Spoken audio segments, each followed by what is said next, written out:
తీసేయాలని ప్రయత్నం చేస్తే వాళ్ళు తల తీసేస్తారంటే ఎవరు కూడా దాని జోలికి వెళ్ళా. వివేకానంద అంటాడు, హిందువులు చేసినటువంటి గొప్ప పొరపాటు, ఈ భారతీయులు చేసిన పొరపాటు ఏంటంటే తాళపత్ర గ్రంథాన్ని నిధిని కాపాడుకోలేకపోయారు అంటాడు. ఆ విధంగా ఈ బెంగాల్లో ఈ ప్రదేశము దీనికి సంబంధించినటువంటిది. ఇక్కడి నుంచి పక్కకు వస్తే సిక్కిం, ఇక్కడ భూటాన్ తింపురాజులు పరిపాలించారు. ఇక్కడ ఉన్నటువంటి ఈ మేఘాలయ ప్రాంతం షిల్లాంగ్ రాజులు పరిపాలించారు. ఇక్కడ ఉన్నటువంటి త్రిపుర అగర్తల, ఇక్కడ త్రిపురేశ్వరి పీఠం ఉంటుంది, ఇక్కడ గొప్ప శక్తి పీఠం ఉన్నది. ఈ పక్కకు వస్తే మణిపూర్, మణులపురం అంటే ఒకసారి శ్రీకృష్ణుడు రుక్మిణి నాట్యం చేస్తున్నారు, పార్వతీ పరమేశ్వరులు కూడా నాట్యం చేస్తున్నారు, దేవతలందరూ వచ్చి ఆనందంతో తాండవం చేస్తున్నారు. ఇదంతా చూసిన ఆదిశేషుడు ఆనందంతో తన పడగల మీద ఉన్నటువంటి మణుల్ని వర్షంగా కురిపించాడు. అలా మణులు కురిసిన మణుల పురమైంది కాబట్టి ఇది మణిపూర్ గా మారింది. ఈ మణిపూర్ ప్రాంతం ఇంఫాల్ రాజులు పరిపాలిస్తూ ఉండేవారు. కోహిమా జాతి రాజులు పరిపాలించినటువంటి నాగాలాండ్ ఈ ప్రదేశము. అరుణాచల్ ప్రదేశ్, అమ్మవారు సతీదేవిని దక్షయజ్ఞంలో ఆవిడ చనిపోయిన తర్వాత పార్థివ దేహాన్ని తీసుకుని శివుడు ఈ అరుణాచల్ ప్రదేశ్కు వెళ్ళి అక్కడ ఆకాశగంగా ప్రాంతం దగ్గర అక్షరగంగా ప్రాంతం దగ్గర పార్థివ దేహాన్ని పెట్టి కూర్చుని బాధపడుతుంటే, ఇలాగే ఉంటే శివుడికి ఆవేశం వస్తుంది, సృష్టి నాశనం అయిపోతుందని చెప్పి సుదర్శన చక్రంతో అమ్మవారి పార్థివ దేహాన్ని 18 ముక్కలు చేస్తాడు విష్ణుమూర్తి. ఆ 18 ముక్కలు 18 ప్రదేశాల్లో పడినవే అష్టాదశ శక్తి పీఠాలు. ఆ విధంగా అష్టాదశ శక్తి పీఠాలకి ఇక్కడి నుంచే నాంది జరిగింది. ఇది అరుణాచల్ ప్రదేశ్, ఇక్కడి నుంచి ఇది మణిపూర్, ఇక్కడి నుంచి వస్తే ఇది మిజోరాం. ఇది బ్రిటిష్ వాడు పూర్తిగా కబ్జాలో పెట్టుకుని 98% హిందువుల్ని క్రైస్తవులుగా మతం మార్చేశారు. ఇది మిజోరాం.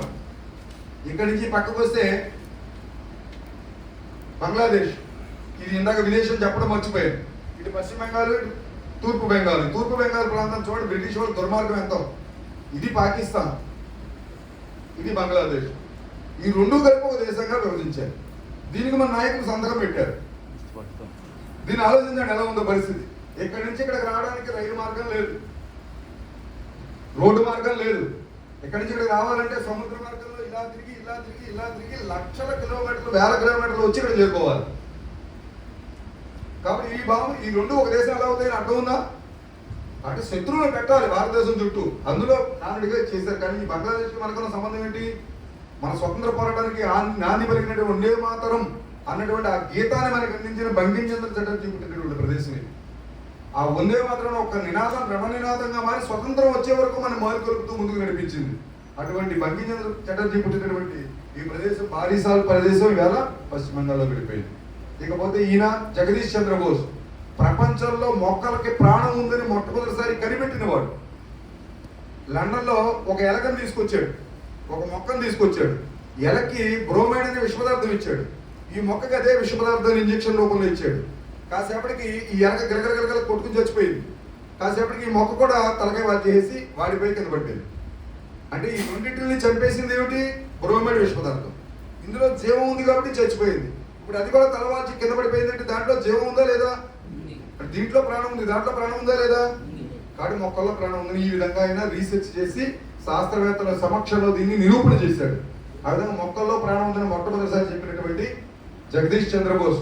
ఈయన ఎలక్ట్రిక్ మ్యాగ్నెటిక్ రేడియో వేవ్స్ ద్వారా టెలిగ్రాఫ్ యంత్రాన్ని తయారు చేశాడు. అటువంటి కెమోర్ అనే పరికరాన్ని తయారు చేశాడు.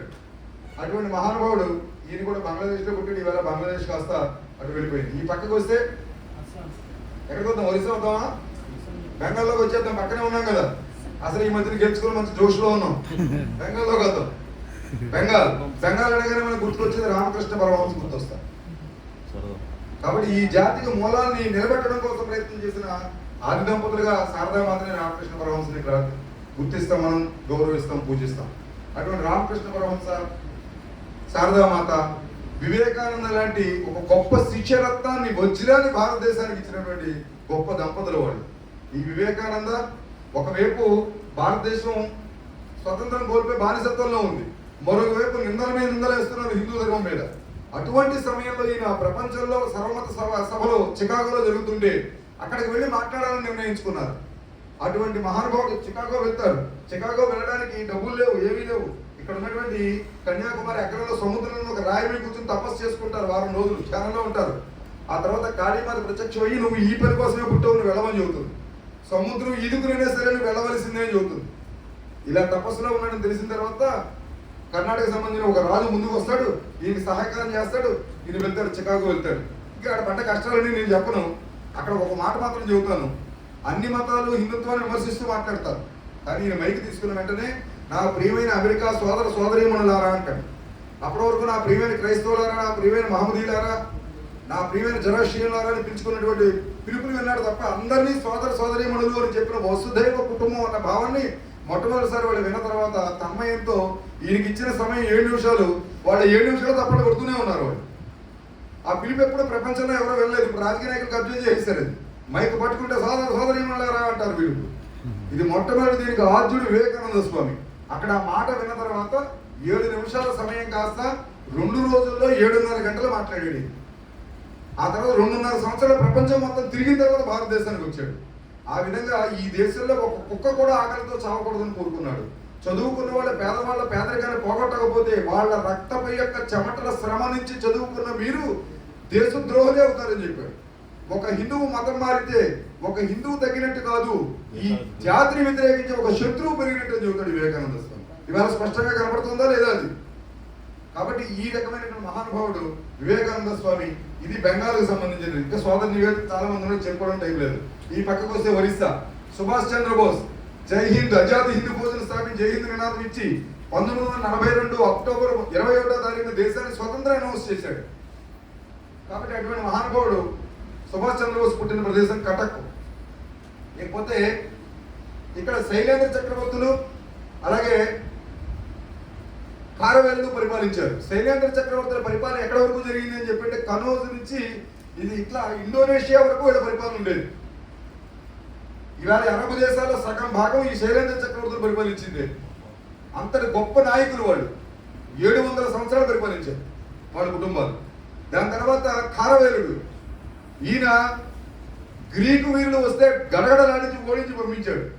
400 సంవత్సరాలు పరిపాలించారు ఈ కారవేలుడు. కాబట్టి ఈ శైలేంద్రు, కారవేలుడు అలాగే అశోకుడు కూడా పరిపాలించినటువంటి కళింగ పట్టణం కూడా ఇక్కడే ఉన్నది. ఇది ఒరిస్సాకి సంబంధించింది. ఆధ్యాత్మికంగా ఆలోచిస్తే పూరి జగన్నాథుడి గుడి, కోణార్క దేవాలయం ఇవన్నీ ఇక్కడే కనపడతాయి. ఇక్కడి నుంచి ఈ పక్కకు వస్తే మహారాష్ట్ర. ఇవాళ నేను ఇక్కడ ఉన్నానన్నా, మీరు ఇక్కడ ఉన్నారన్నా, మనం ఈ దేశం కోసం ఆలోచిస్తున్నామన్నా, ఈ ధర్మాన్ని నిలబెట్టడం కోసం ప్రయత్నం చేస్తున్నామన్నా, దానికి కారణమైనటువంటి సంస్థ అయినటువంటి రాష్ట్రీయ స్వయం సేవక్ సంఘ్ RSS ని స్థాపించినటువంటి ప్రదేశం నాగపూర్, మహారాష్ట్రలో ఉన్నది. 600 సంవత్సరాల బానిసత్వానికి చరమగీతం పాడుతూ తన 39వ సంవత్సరంలోనే మహాచక్రవర్తిగా, హిందూ పదపాహిషాగా మొఘలై సైన్యాన్ని తునాతునకలు చేసి హిందూ సామ్రాజ్యాన్ని పునర్స్థాపించినటువంటి మహానుభావుడు శివాజీ మహారాజు పుట్టినటువంటి శివనేరి ఇక్కడే ఉన్నది. అలాగే 2 జైలు శిక్షను, యావజ్జీవ కారాగార శిక్షను అనుభవించి 4x7 గదిలో 18 సంవత్సరాల పాటు శిక్షణ అనుభవించినటువంటి వీర సావర్కర్ పుట్టినటువంటి ప్రదేశం మహారాష్ట్రలోనే ఉన్నది. కాబట్టి ఈవేళ గణేష్ ఉత్సవాలు మనం చేస్తున్న ఉత్సవాన్ని ప్రారంభించినటువంటి మహానుభావుడు తిలక్ మహాశయుడు. కాబట్టి గణేష్ ఉత్సవాల ద్వారా యువకుల్ని సమీకరించి దేశ పోరాటం వైపు నడిపించాలని ప్రయత్నం చేసినప్పుడు తిలక్ మహాశయుడు పుట్టినటువంటి ప్రదేశం కూడా మహారాష్ట్రయే. ఈ దేశంలో అంటరానితనాన్ని దూరం చేయడం కోసం చివరి క్షణం వరకు కష్టపడినటువంటి అంబేద్కర్ మహాశయుడు పుట్టినటువంటి ప్రదేశం కూడా ఇదే ప్రదేశం మహారాష్ట్ర. అదే సందర్భంలో పూలే లాంటి సంఘ సంస్కర్త పుట్టినటువంటి ప్రదేశం కూడా మహారాష్ట్ర ప్రదేశమే. కాబట్టి ఆ విధంగా ఈ దేశం యొక్క గతిని మార్చడంలో ప్రధానమైన భూమిక పోషించినటువంటిది మహారాష్ట్ర. ఇక్కడి నుంచి పక్కకు వస్తే ఈ పక్కన ఉన్నటువంటి ప్రాంతం కర్ణాటక. కర్ణాటక అనగానే మనకు గుర్తొచ్చేది విజయనగర సామ్రాజ్యం గుర్తొస్తుంది. 2 వ్యక్తులు మతం మారిపోయి హిందుత్వానికి వ్యతిరేకంగా తయారైతే వాళ్ళిద్దరిని వెనక్కి తీసుకొచ్చి విజయారణ్య స్వామి హరిహర బొక్కరాయల్ని వాళ్ళకి శిక్షణ ఇచ్చి తయారు చేసి విజయనగర సామ్రాజ్యాన్ని స్థాపిస్తాడు. చుట్టూ ఈ తురకల కోటలు రాజ్యాలు ఉన్నప్పటికీ కూడా అజేయంగా ఆయన తర్వాత శ్రీకృష్ణదేవరాయల పరిపాలనలో ఒరిస్సా వరకు విజయనగర సామ్రాజ్యాన్ని విస్తరిస్తాడు ఆయన. చూడండి, ఎక్కడ ఒరిస్సా, ఎక్కడ కర్ణాటక, ఇక్కడి నుంచి ఇక్కడ వరకు విజయనగర సామ్రాజ్యాన్ని విస్తరించాడు. అటువంటి ఈ ప్రదేశము ఇక్కడ నుంచి ఈ పక్క వస్తే ఇక్కడ కర్ణాటకకు సంబంధించి మైసూర్ మహారాజా మోక్షగుండ విశ్వేశ్వరయ్య గారిని నా సివిల్ ఇంజనీర్గా నా దగ్గర పనిచేయమని అడిగితే ఒక మాట చెబుతాడు, నీ ఆస్థానంలో బ్రిటిష్ వాళ్ళ కుర్చీలు వేస్తావు, భారతీయుల కుర్చీలు వేయవు, నా భారతీయులు గౌరవించడంతో నేను పనిచేయని చెబుతాడు మోక్షగుండ విశ్వేశ్వరయ్య. గొప్ప సివిల్ ఇంజనీరు. భద్రావతి ఉక్కు కర్మాగారము, అలాగే శ్రీశైలం డ్యామ్కు సంబంధించిన గేట్లు, విశాఖపట్నం ఫోర్టుకు సంబంధించింది, తెలంగాణలో భూగర్భ